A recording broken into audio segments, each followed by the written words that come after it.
ሰላም ጤና ይስጥልን ተመልካቾቻችን እንደምን ዋላችሁ እንደምን አመሻችሁ ከአንከር ሚዲያ ዝግጅት ክፍል ያክብሮ ሰላምታችን እናቀርባለን። ጉሉኮስ ነቅሎ ሊመርጥ መጣ ማለት ምን ማለት ነው? ያን ጉሉኮሱን የነቀለው ሐኪም በሙያ ስነ ምግባር እኮ ይጠየቃል። ጉሉኮስ መንቀል እኮ ዝም ብሎ ተራ ክስተት እኮ አይደለም። ለዛውም ለዚህ ምርጫ ማለት ነው። ለአብይ አህመድ እንዲህ አይነት ምርጫ እንበለው ቅርጫ ስንት ስምም አተንለታል። ጉሉኮስ ነቅሎ መጣ ብሎ ይሄንን በቴሌቪዥን መስኮት አይኗን ሳይርገበገብ የምታወራ ጋዜጠኛ እኮ ነው ያለበት ሀገር እኮ ነው ኢትዮጵያ። እንዲህ አንድ የት ነው ደቡብ ኢትዮጵያ ነው የት ነው ሚስቱ አራስ ናትና የሁለት ቀን አራስ ሚስቴን ትቼ ነው መጥቼ መረጥኩት አለ። እሱን አቀረበው የሁለት ቀን አራስ ሚስቴን አለ። እና ታዲያ እሱ ያጠባል ያርሳል ወይስ ምንድነው? ወልዷል እሱ ምን ማለት ነው? ያው ምንድነው ይሄ ለኢትዮጵያ ሕዝብ ምን ተብሎ ነው የሚነገረው እንዴ? ቀደም ሲል ያልከው ነው ሁለት እጅ የለውም አለ ዳንኤል። ሰውየው ሁለት እጅ የለውም ለምርጫ ካለው ጉጉት የተነሳ በጥርሱ ካርዱን ይዞ መጥቶ መረጠ አለ። እረቶ ግድ የለም ዳንኤል። እንዲህ አይነት ነገር ይሄ በጣም አሳፋሪ እኮ ነው። የነሱን ደረጃ ብቻ ሳይሆን መንግስት ናቸውና ኢትዮጵያንም ምን እንደምትመስል ለዓለም እኮ እያጋለጠን ያለው ይልቃል። ብዙ ነገሮችን ማንሳት እንችላለን። አባቷ ሞተው ቀብራ ከቀብር ቀጥታ የመጣችው ምርጫ ጣቢያ ነው።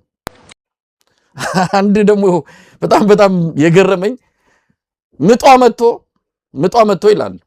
ሰው ምጡ ሲመጣ ወደ ሆስፒታል እንጂ ወደ ምርጫ ጣቢያ አይሄድም። ምጧ መጥቶ ግድ የለም ይሄንማ ሳልመርጥ ሳያመልጠኝ ልጅ አልወልድም ብላ ከነምጧ መጣች። መርጣ በአምቡላንስ ተጭና ተመልሳ ወደ ሆስፒታል ሄደች።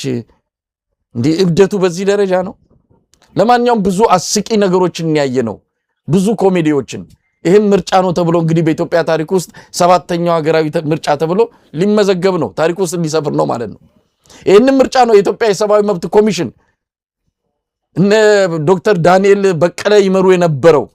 ይነስም ይብዛ በዛን ወቅት ላይ ገለልተኛ ሆኖ ትክክለኛ ሪፖርት ሲያቀርብ የነበረው የኢትዮጵያ የሰብአዊ መብት ኮሚሽን ሰላማዊ ዲሞክራሲያዊና አካታች ምርጫ ነው ብሎ በይፋ የገለጸው። ኡሁሩ ኬንያታ የሚመሩት የአፍሪካ ምርጫ ታዛቢዎች ቡድን ኢትዮጵያን ልትኮሩ ይገባል ብለው የገለጹት ይህንን ምርጫ ነው።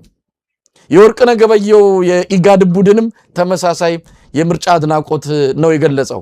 ምን ማለት ይቻላል? እንደው ከምርጫው ጋር በተያያዘ እንደው መቼም ማሳፋሪ ታሪካችንንም እንዲህ ወተን ብንናገረው አንድ ነገር ነው።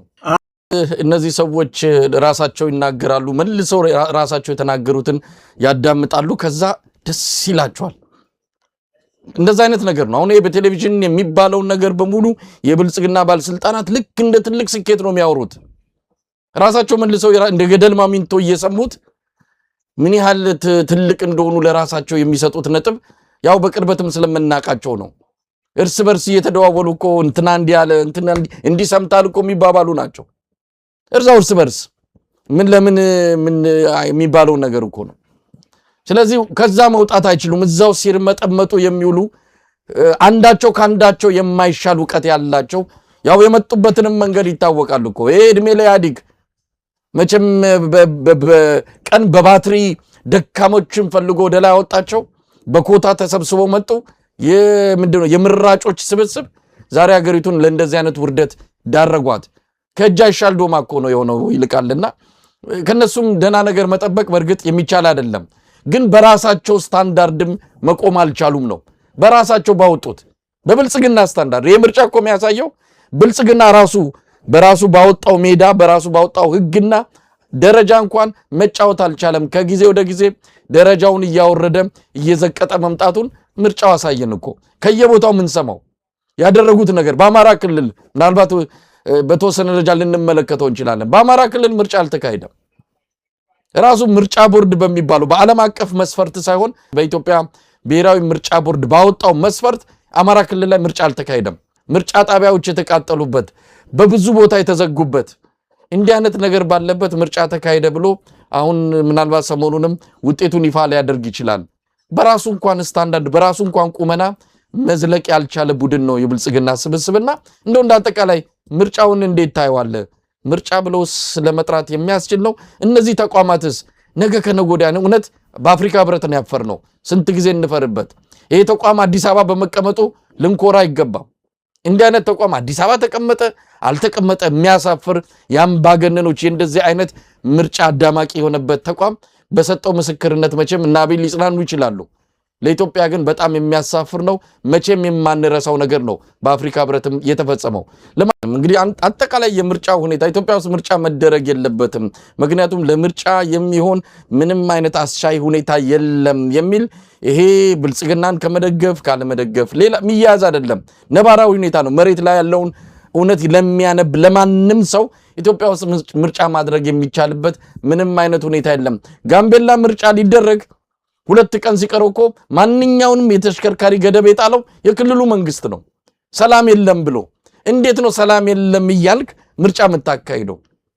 እንግዲህ በአማራ ክልል ፋኖ፣ በኦሮሚያ ክልል ኦላ ይህንን ገደብ ጥለዋል። በእንዲህ አይነት ሁኔታ ምርጫው እኮ እየተካሄደ በኦሮሚያ ሰሜን ሸዋ ዞን እኮ እገታና ግድያ ይፈጸም ነበር። ምንም ጥርጥር የለውም ምርጫ መካሄድ። ስለዚህ ስለ ምርጫ አናወራም። አሁን አንዳንዶች በምርጫ አጀንዳ ሊጠምዱን ይፈለጉ። እዚህ ቦታ ተሰርቋል፣ እዛ ቦታ ኮሮጆ ተወስዷል፣ እዚህ ቦታ እንዲነበረ አብይ አህመድ በዜሮ ነው የዘረራቸው እንደዚህ እንድናወራና ጊዜያችን እንድናጠፋ ይፈልጋል። መጀመሪያውኑ ለምርጫው መቼ ዕውቅና ተሰጠውና ነው ምርጫ ውስጥ ስለተከናወኑ አንዳንድ ችግሮች እንድናወራ አጀንዳ የሚላክልን። ለማንኛውም የተቋሚዎች ሚና ተቋሚዎች እንበላቸው አላቅም ወዶ ገቦች አሉ። ኢዜማና አብን ዛሬ እንደሰማነው ያው እንደታቀደው አብይ አህመድ ቀድሞ ወንበሩን አስልቶ እንዳስቀመጠው ወንበሩን እየተከፋፈሉት ነው። ያው እነሱ እንደሚገቡ የታወቀለት ነው። ትብብር በሚል ስብስብ ውስጥ ያሉት ደግሞ ቅዳሜ ዕለት መግለጫ ይሰጣሉ በምርጫው ለመግባት ወይም ለመውጣት የሚል ነገር ሲጠበቁ መጽሐፉም ዝም ቄሱም ዝም አሉና ሰኞ ዕለት ምርጫ ውስጥ ተሳተፉ። ዛሬ ደግሞ መግለጫ ወጡ። በምርጫው ውጤት ያገኛችሁ የትብብሩ አባላት ወደ ምክር ቤት ወደየትኛውም ወደ ክልልም ሆነ ወደ ፌደራል ምክር ቤት እንዳትገቡ ብለው መግለጫ ወጡ። ምን አይነት መግለጫ ነው? ምርጫ ውስጥ ገብተ አትግቡ እያለ ሰው እየጠየቃቸው እየተማጸናቸው አሻፈረኝ ብሎ ምናልባት የሆነች ነገር ከወዳደቀች እናገኛለን ብሎ ገቡ። እንግዲህ ውጤት እንዳላገኙ እየሰማን ነው። ውጤትም ሊያገኙበት ይችላል አይደለም። አብይ አህመድ ለነሱ ሳይሆን ለኢዜማና ለአብን ነው መስጠት የፈለገው። አሁን እንዳትገቡ ብሎ መግለጫ ማውጣት ምንድነው? የምን አቤት ማለት ነው? ለማንኛውም እንዴት አያችሁ? ከዚህ በኋላ እንደነዚህ አይነት ፓርቲዎችን ይዞ ኢትዮጵያ ውስጥ ለውጥ ማምጣት አይቻልም። ከግራም ከቀኝም ያለውን የኢትዮጵያ ሕዝብ በደንብ ማየት አለበት። የምር ተቋሚ ማን ነው? የምር እስከ መጨረሻው ከኢትዮጵያ ሕዝብ ጋር ቆሞ መስዋዕትነት የሚከፍል ፓርቲ አለ? ያንን በደንብ መመዘንና መፈተሽ ያስፈልጋል። ዝም ብሎ በአንዳንድ ንግግሮችና እንዲህ በብልጣብልጥ የፖለቲካ ጨዋታዎች የኢትዮጵያ ሕዝብ ተሸንፎ ድምጹና አመኔታው መስጠት የለበትም ነውና አንዳንዶች እንደው የአብይ አህመድ ምርጫ ምን ሊሆን እንደሚችል ያወቁ ግን አገም ጠቀም የሆነ መስመር ላይ የቆሙ ወይም ራሳቸውን ራሽናል በቃ ምክንያታዊ ፖለቲካ አድርገው ግድ የለም ቤተ መንግስት የሚገባው ስልጣን የሚያዘው በምርጫ ብቻ ነው፣ እስቲ ለዚህ ምርጫ እድል እንስጥ ብለው በእንደዚህ አይነት አቋም ይሄን ምርጫ ሲጠብቁ ያሉትም ሰኞ ዕለት ተስፋ ካልቆረጡ እነዚህ ሰዎች እንደውም ከነ አብይም የተሻሉ አይደሉም። ስለዚህ ተስፋ መቁረጥ የሚያስፈልግ ምናልባት በምርጫ ስልጣን ይያዛል ብሎ እንደው ትንሽ ገራገር የሆነ አቋም ይዞ ያለም ካለ ሰኞ ዕለት ጥሙ ሊቆርጥለት ተስፋው ሊቆርጥለት ይገባል። በቃ በምርጫ ኢትዮጵያ ውስጥ አብይ እስካለ ድረስ ስልጣን መያዝ እንደማይችል ያከተመ የደቀቀ ፋይሉን መዝጋት እንደሚገባው ያረጋገጠ ነው። እኔ ምርጫውን በዛ መልኩ ነው ያየሁት። በትንሽዬ ጭላንጭል እንኳን ተስፋ ያለው ካለ ያቺ ተስፋ ድርግም ብላ የጠፋችበት ዕለት ነው ብሎ መውሰድ ይቻላል። ከዚህ በኋላስ ነው እንግዲህ ኢንጂነር ይልቃል ከዚህ በኋላስ ምንድነው? ወዴት ነን? እንግዲህ አውቀናል ማለት እኛ ካወቅነው ቆይተናል። ያላወቁትን ምስቲ ድል ይሰጣቸው የተባሉ 1% ይሁኑ 1% ይሁኑ እነሱም አውቀውታል። ከዚህ በኋላ ወዴት ነው የምናመራው? የአብይ አህመድን የ5 ዓመቱን ድግስና ጥምቀት እየጠበቀ ሰው የኢትዮጵያን ምጥ ማራዘም የኢትዮጵያን ስቃይ ማራዘም የለበትም። ይሄ ሰው ከዚህ በኋላ በስልጣን በቆየበት በእያንዳንዷ ደቂቃ ኢትዮጵያ እየሞተች ተስፋ እየጨለመ ነው የሚመጣው። ስለዚህ ምን ይደረግ? ከዚህ ተነስተን ወዴት እንሄዳለን? መጪው ጊዜ ምን ይመስላል የሚለው እንደው ባጭሩ መግለጽ ከተቻለ። መሳይ እንግዲህ እውነትን ነው። በአጠቃላይ አሁን እስካሁን የሆነውን ነገር ሁሉና ያለንበትን ሁኔታ አየነው።